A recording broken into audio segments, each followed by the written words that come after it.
ബാറയ്ക്കുമോർ നിങ്ങൾക്കെല്ലാവർക്കും സമാധാനമുണ്ടായിരിക്കട്ടെ.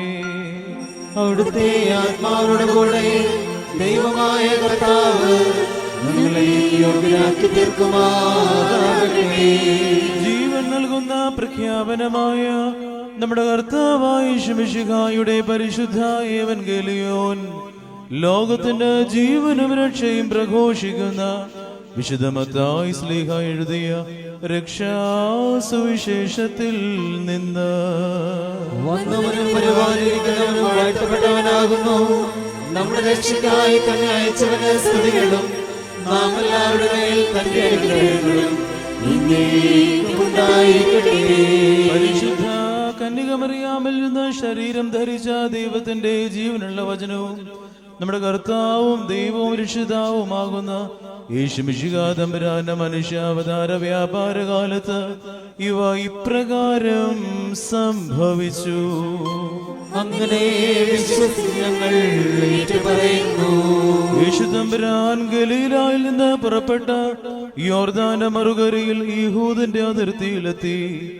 ജനസമൂഹം അദ്ദേഹത്തെ അനുഗമിക്കുകയും അവിടെ വെച്ച് അവരെ സുഖപ്പെടുത്തുകയും ചെയ്തു. അനന്തരം പരീക്ഷാർത്ഥം പരീക്ഷന്മാർ അടുത്തു ചെന്നു. ഏതൊരു കാരണത്താലെങ്കിലും ഒരുവന് തന്റെ ഭാര്യയെ പിരിച്ചുവിടുവാൻ ന്യായമുണ്ടോ എന്ന് ചോദിച്ചു. അദ്ദേഹം അവരോട് ഉത്തരം പറഞ്ഞു, ആദിയിൽ സൃഷ്ടാവ് ആണും പെണ്ണുമായി മനുഷ്യരെ സൃഷ്ടിച്ചു എന്നും ആയതുകൊണ്ട് പുരുഷൻ തന്റെ പിതാവിനെയും മാതാവിനെയും വിട്ട് ഭാര്യയോട് ചേർന്നിരിക്കുകയും അവർ ഇരുവരും ഒരു ശരീരമായി തീരുകയും ചെയ്യുമെന്ന് അവിടുന്ന് കൽപ്പിച്ചു എന്നും നിങ്ങൾ വായിച്ചിട്ടില്ലയോ? ആകയാൽ അവർ രണ്ടല്ല, ഒരു ശരീരമാകുന്നു. അതുകൊണ്ട് ദൈവം സംയോജിപ്പിച്ചതിനെ മനുഷ്യൻ വേർപിരിക്കരുത്. അവർ അദ്ദേഹത്തോട്, അങ്ങനെയെങ്കിൽ മോചനപത്രം കൊടുത്ത് അവളെ പിരിച്ചുവിടുവാൻ മോശ കൽപ്പിച്ചിരിക്കുന്നത് എന്തുകൊണ്ട് എന്ന് ചോദിച്ചു. അദ്ദേഹം അവരോട് പറഞ്ഞു, മോശ നിങ്ങളുടെ ഹൃദയ കാഠിന്യ നിമിത്തം ഭാര്യമാരെ പിരിച്ചുവിടുവാൻ നിങ്ങളെ അനുവദിച്ചു. എന്നാൽ ആദിയിൽ അങ്ങനെയായിരുന്നില്ല.